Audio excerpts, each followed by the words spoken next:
A great commander-in-chief abroad does not always make a great president at home. That was the case when it came to Franklin Delano Roosevelt. In the 1940s, President Roosevelt led us to victory in World War II. That stunning achievement, however, obscures Roosevelt's record in the 1930s. In the 30s, Roosevelt battled the Great Depression at home and met defeat. To understand how this happened, it helps to remember who Roosevelt was before he became president. His passion was the sea. An experienced sailor, he knew every crack and cranny of the Atlantic coast. His first work in the federal government was as Assistant Secretary of the Navy, where his mastery of the seas became evident to colleagues. After serving as governor of New York, Roosevelt was elected president in 1932.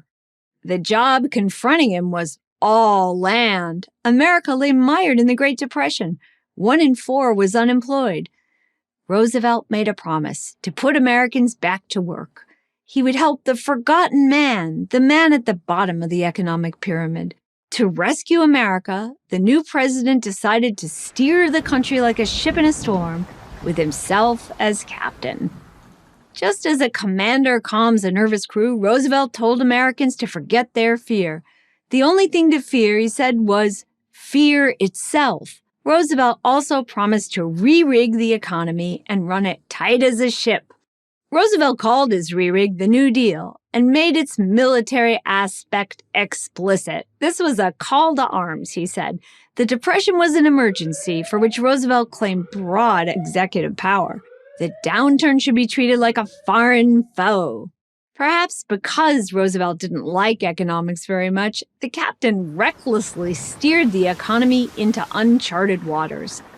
Roosevelt opted for a command-and-control philosophy never before tried in peacetime, and he gave himself the broadest possible license, a license to pursue, as he put it, bold, persistent experimentation.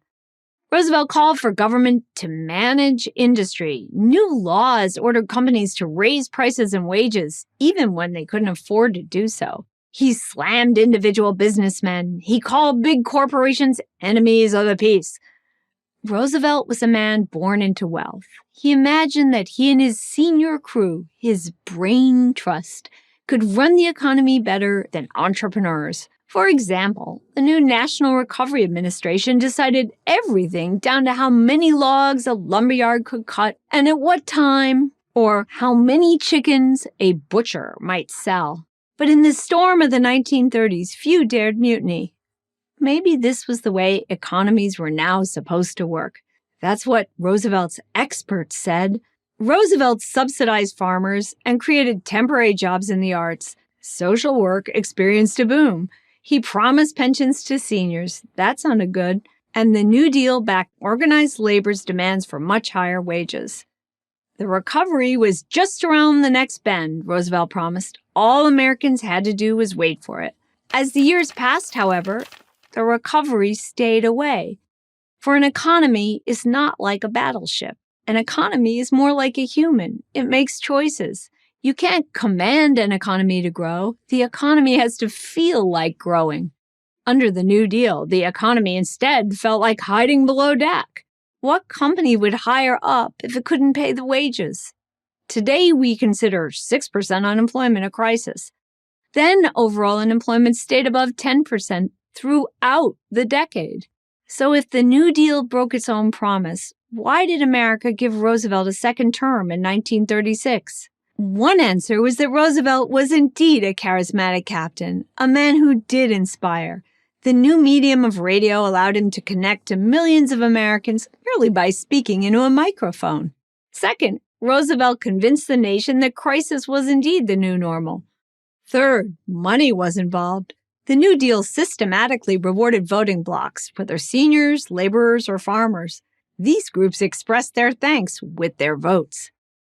And finally, Roosevelt was a man of extraordinary personal will.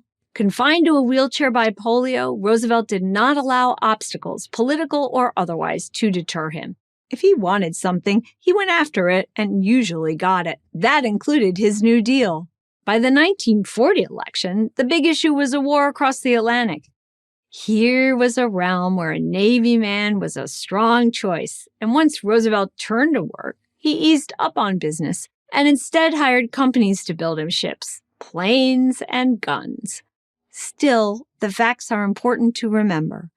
We can praise President Roosevelt's war service all we like, but there's no way around that New Deal record. President Franklin Roosevelt himself put the great in the Great Depression. I'm Amity Schlaze, author of The Forgotten Man for Prager University.